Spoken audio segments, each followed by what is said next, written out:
आज शनिवार के दिन शनिदेव महाराज को कोटि कोटि नमन। देव शनि की महिमा देखो, करते न्याय बराबर देखो। जीवन में दुख कष्ट दूर हो जाते, उनकी शरण में जाकर देखो।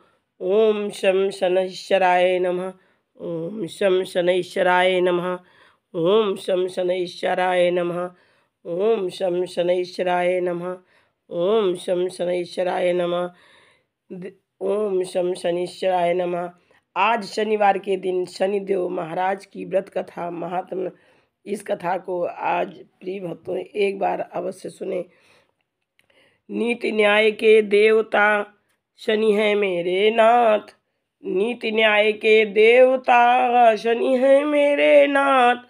फल मनुष्य के हाथ का, फल मनुष्य के कर्म का, देते हाथों हाथ। कोटि कोटि कोटि कोटि नमन प्रभु, विनती बारंबार, विनती बारंबार। अब ध्यान रखो सदा मुझे सेवक के साथ। नज़र सीधी अगर हो उनकी, नज़र सीधी अगर हो उनकी, बना देते हैं रंक को राजा, बना देते हैं रंक को राजा। नज़र सीधी अगर हो उनकी, बना देते हैं रंक को राजा, बना देते हैं रंक को राजा। हो जाए अगर नज़र तिरछी, तो शुरू हो जाती भक्तों पर विपत्तियों की सघन छाया, तो शुरू हो जाती भक्तों पर विपत्तियों की सघन छाया। हो जाए अगर नज़र तिरछी, तो शुरू हो जाती भक्तों पर विपत्तियों की सघन छाया, विपत्तियों की सघन छाया। ऐसे सूर्यपुत्र यमुना जी के भाई, हनुमान जी के परम मित्र शनिदेव जी महाराज को हम कोटि कोटि नमन करते हैं, हम कोटि कोटि नमन करते हैं। ऐसे सूर्यपुत्र यमुना जी के भाई, हनुमान जी के परम मित्र शनिदेव महाराज जी को हम कोटि कोटि नमन करते हैं। एक समय स्वर्गलोक में सबसे बड़ा कौन है, इस प्रश्न को लेकर 9 ग्रह आपस में वाद विवाद अति भयंकर हो गया। विवाद इतना बढ़ गया कि परस्पर भयंकर युद्ध की स्थिति बन गई। निर्णय के लिए सभी देवता देवराज इंद्र के पास पहुँचे और बोले, हे देवराज, आपको निर्णय करना होगा कि हम में से सबसे बड़ा कौन है। देवताओं का प्रश्न सुनकर देवराज इंद्र उलझन में पड़ गए। इंद्र भगवान बोले, मैं इस प्रश्न का उत्तर देने में असमर्थ हूँ। हम सभी पृथ्वीलोक में उज्जैनी नगरी में राजा विक्रमादित्य के पास चलते हैं। देवराज इंद्र सहित सभी ग्रह देवता उज्जैनी नगरी पहुँचे। महल में पहुंचकर जब देवताओं ने उनसे अपना प्रश्न पूछा, तो राजा विक्रमादित्य भी कुछ देर के लिए परेशान हो उठे, क्योंकि सभी देवता अपनी अपनी शक्तियों के कारण महान थे। किसी को भी छोटा या बड़ा कह देने से उनके क्रोध के प्रकोप से भयंकर हानि पहुंच सकती थी। अचानक राजा विक्रमादित्य को एक उपाय सूझा और उन्होंने विभिन्न धातुओं, स्वर्ण, रजत, चांदी, कांसा, ताम्र, तांबा, सीसा, रांगा, जस्ता, अभ्रक व लोहे के 9 आसन बनवाए। धातुओं के गुणों के अनुसार सभी आसनों को एक दूसरे के पीछे रखवाकर उन्होंने देवताओं को अपने अपने सिंहासन पर बैठने का आग्रह किया। देवताओं के बैठ जाने के बाद राजा विक्रमादित्य ने कहा, आपका निर्णय तो स्वयं हो गया। जो सबसे पहले सिंहासन पर विराजमान है वही सबसे बड़ा है। राजा विक्रमादित्य के निर्णय को सुनकर शनि देवता ने सबसे पीछे आसन पर बैठने के कारण अपने को छोटा जानकर क्रोधित होकर कहा, राजा विक्रमादित्य, तुमने मुझे सबसे पीछे बैठाकर मेरा अपमान किया है। तुम मेरी शक्तियों से परिचित नहीं हो, मैं तुम्हारा सर्वनाश कर दूंगा। शनि ने कहा, सूर्य एक राशि पर 1 महीने, चंद्रमा 2.25 दिन, मंगल 1.5 दिन 1.5 महीने, बुध और शुक्र एक महीने, बृहस्पति 13 महीने रहते हैं। लेकिन मैं किसी राशि पर 7.5 वर्ष 7.5 तक रहता हूँ। बड़े बड़े देवताओं को मैंने अपने प्रकोप से पीड़ित किया है। राम को 7.5 के कारण ही वन में जाकर रहना पड़ा और रावण को 7.5 के कारण ही युद्ध में मृत्यु को शिकार बनना पड़ा। राजा, अब तू भी मेरे प्रकोप से बच नहीं सकेगा। इसके बाद अन्य ग्रहों के देवता तो प्रसन्नता के साथ चले गए, परंतु शनिदेव बड़े क्रोध के साथ वहां से विदा हुए। राजा विक्रमादित्य पहले की तरह ही न्याय करते रहे। उनके राज्य में सभी स्त्री पुरुष बहुत आनंद से जीवन यापन कर रहे थे। कुछ दिन ऐसे ही बीत गए। उधर शनि देवता अपने अपमान को भूले नहीं थे। विक्रमादित्य से बदला लेने के लिए एक दिन शनिदेव ने घोड़े के व्यापारी का रूप धारण किया और बहुत से घोड़ों के साथ उज्जैनी नगरी पहुंचे। राजा विक्रमादित्य ने राज्य में किसी घोड़े के व्यापारी के आने का समाचार सुना तो अपने अश्वपाल को कुछ घोड़े खरीदने के लिए भेजा।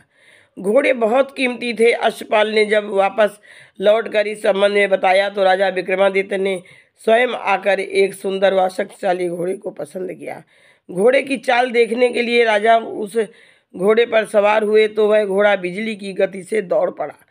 तेजी से दौड़ता घोड़ा राजा को दूर एक जंगल में ले गया और फिर राजा को वहां गिराकर जंगल में कहीं गायब हो गया। राजा अपने नगर को लौटने के लिए जंगल में भटकने लगे, लेकिन उन्हें लौटने का कोई रास्ता नहीं मिला।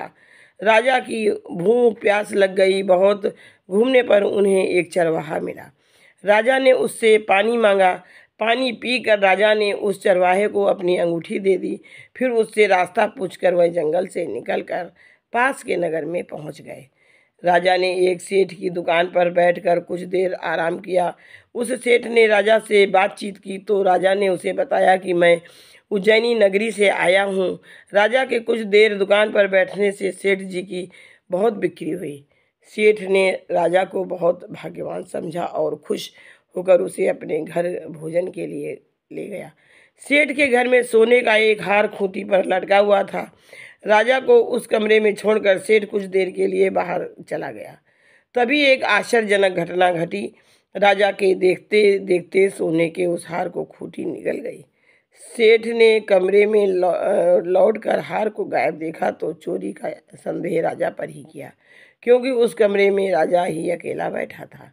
सेठ ने अपने नौकरों से कहा कि इस परदेशी को रस्सियों से बांधकर नगर के राजा के पास ले चलो। राजा विक्रमादित्य ने हार के बारे में पूछा तो उसने बताया कि उसके देखते ही देखते खूंटी ने हार को निगल लिया।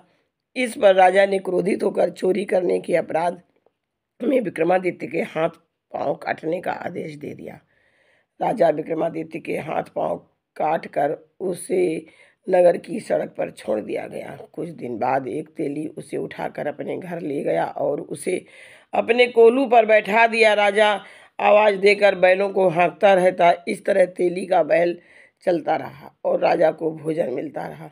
शनि के प्रकोप की 7.5 पूरी होने पर वर्षा ऋतु आरंभ हुई। राजा विक्रमादित्य एक रात मेघ मल्हार गा रहे थे कि तभी नगर के राजा की लड़की राजकुमारी मोहिनी रथ पर सवार उस तेली के घर के पास से गुजरी। उसने मेघ मल्हार सुना तो उसे बहुत अच्छा लगा और दासी को भेजकर गाने वाले को बुला लाने को कहा। दासी ने लौटकर राजकुमारी को अपंग राजा के बारे में सब कुछ बता दिया। राजकुमारी उसके मेघ मल्हार से बहुत मोहित हुई, अतः उसने सब कुछ जानकर भी अपंग राजा से विवाह करने का निश्चय किया। राजकुमारी ने अपने माता पिता से जब यह बात कही तो वे हैरान रह गए।